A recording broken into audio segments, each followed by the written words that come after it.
ድንግል ማርያም የፋሲካን በዓል ማክበርን ስታስብ የልጇን መያዝ ሰማች። ልጇ መከራ ወደሚቀበልበት አይሁድ ግፍ ወደሚፈጽሙበት ወደ ኢየሩሳሌም እንዲወስዷት ከሐዋርያት አንዱን ፈለገች። አይሁድን ስለፈሩ ሁሉም ጥለዋት ሸሽተዋል። ከጴጥሮስ ጋር ለመሄድ ጴጥሮስን ፈለገች። እሱስ የካህናት አለቆችን ስለፈራ ልጅሽን አላውቀውም ብሎ ሸሽቶ ተደብቋል አሏት። ዳግመኛ ስለ ወንድሙ ስለ ያዕቆብ ጠየቀች። እሱም ሲይዙት ልብሱን ጥሎ ሸሽቷል አሏት። እንድርያስን ፈለገች። እሱስ ከልጅሽ ጋር ወደ ከተማ አልመጣም አሏት። ቶማስም እንዲሁ ሸሽቷል። በርተሎሜዎስን ጠየቀች። ከሁሉ አስቀድሞ ሸሽቷል አሏት። ፊልጶስን ጠየቀች። እሱስ አንድ ጊዜም አልታየም አሏት። ማቴዎስን ጠየቀች። እሱማ ግብር ተቀባይ ስለነበር ከሁሉ ይልቅ ፈርቶ ተሸሽጓል አሏት። ሁሉንም አንድ በአንድ ጠየቀች። ከእርሱ ጋር ወደ ቀራንዮ ከሄደ ከዮሐንስ በቀር አንድም አላገኘችም። እያለቀሰችና እያነባች ወደ ቀራንዮ ገሰገሰች። ሁሉም ፈርተው ተሸሽገዋል። አንድስ እንኳን አብሮት የሚሆነው መከራውን የሚጋራው ባለመኖሩ እኒያ ጸሐፍትና የካህናት አለቆች ይግባኝ ብሎ የሚጠይቃቸው፣ ተዉ ብሎ የሚከለክላቸው፣ በቃችሁ ብሎ የሚያግዳቸው ባለመኖሩ በመድኃኔ ዓለም ላይ መከራና ስቃይ ያበዙበት።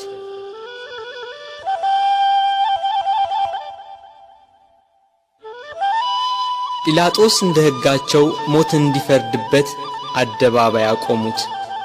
ሊቃነ መላእክት በመፍራትና በመንቀጥቀጥ ከፊቱ የሚቆሙለት እርሱን በአደባባይ አቆሙት። የጌታችን የኢየሱስ ክርስቶስ እናት እመቤታችን ቅድስት ድንግል ማርያም ከእህቷ ከቀሎጵያ ልጅ ከማርያምና ከመግደላዊት ማርያም ጋር ከመስቀሉ አጠገብ ቆማ ሆድን በሚያቃጥል አንጀትን በሚቆራርጥ በጽኑ ሐዘን ታለቅስ ታነባ ነበር። በድንግልና ስለ ጸነሰችው ስለ ተወደደ ልጇ ድንግል ማርያም ለምን አታለቅስ? 9 ወር ከ5 ቀን በማኅፀኗ ስለ ወሰነችው ልጇ ድንግል ማርያም ለምን አታለቅስ? የድንግልና ጡት ወተት ስላጠባችው ልጇ ድንግል ማርያም ለምን አታለቅስ? በስደት ከሀገር ሀገር ተጉዛ በግብፅ በረሃ ስለ ተንከራተተችበት ልጇ ድንግል ማርያም ለምን አታለቅስ? ራሔል ስለ ልጆቿ የምታለቅስ ከሆነች ድንግል ማርያም ለልጇ ለምን አታለቅስ? ራሔል ከአንድ ቦታ ወደ አንዷ ይዛቸው ላልተሰደደችው ልጆቿ የምታለቅስ ከሆነ ድንግል ማርያም በስደትና በስቃይ ወደ በረሃ ለተሰደደችው ልጇ ለምን አታለቅስ? መቃብራቸውን ላላየችው ልጆቿ ራሔል የምታለቅስ ከሆነች ድንግል ማርያም የታተመ የልጇን መቃብር እያየች ለምን አታለቅስ? የ12ቱ ነገድ አባት ሽማግሌው ያዕቆብ ስለ ልጁ ስለ ዮሴፍ ያለቀሰው ለቅሶ ዛሬ አዲስ ሆኖ ተገኘ።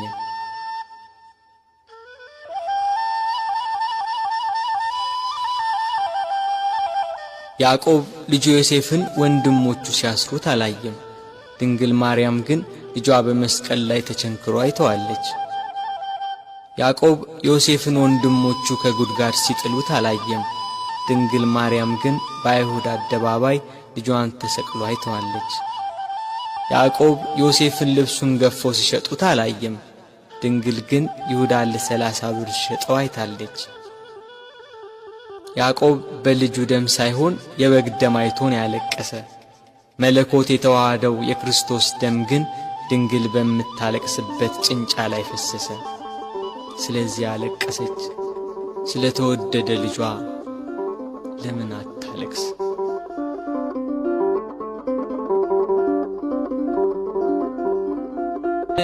ሰባቱ የመላእክት አለቆች መጥተው አረጋጓት፣ አጽናኗት። እርሷ ግን በመስቀል ላይ ሆኖ የሚሰቃይ ልጇን እያየች ልቅሶ መተውን መጽናናትን እምቢ አለች። አባቷ ዳዊት እሳት በሆነ ፈረስ ተቀምጦ መጥቶ አጽናናት። እርሷ ግን ልቅሶ መተውን አልቻለችም። ከወለደችው ጀምሮ ልጄ እያለች በስጋት የኖረች እናት ያሁኑ የልጇ ነገር ግን የመረረ ሆነባት። ልጇን ፊት ለፊት በመስቀል ላይ እያየች እንዴት ብላ ትታገስ?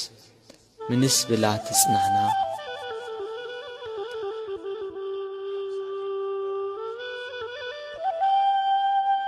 አለመጽናናቷን ያየ ልጇ ወዳጇ እነኋት እናቴን ብሎ የወደው ለነበረው ደቀ መዝሙር ለዮሐንስ አስረከባት።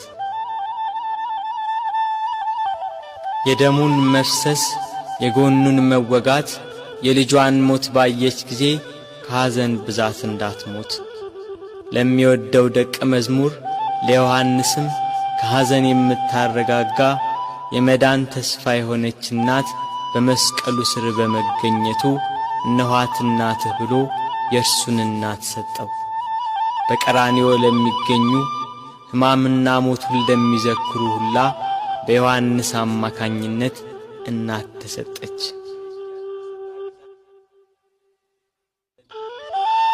ቤት ከገባችም በኋላ መጽናናትና ልቅሶ መተውን አልቻለችም። እስከ 3 ቀን ድረስም እህል ውሃ አልቀመሰችም።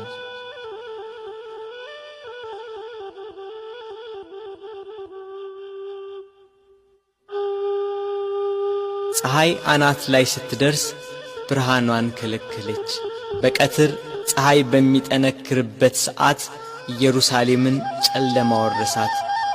ጨረቃም አምላክን በመስቀል ላይ በማየቷ ደም ለበሰች። ከዋክብት ረገፉ። ክርስቶስ በመስቀል ሳለ ትንቢቱ ሁሉ እንደ ተፈጸመ ባየ ጊዜ ተፈጸመ አለ። ነፍሱን ከሥጋው ለየ። አምላክ በሥጋው ሞተ። በነፍሱ የሞተውን አዳምን ለማዳን ክርስቶስ በሥጋ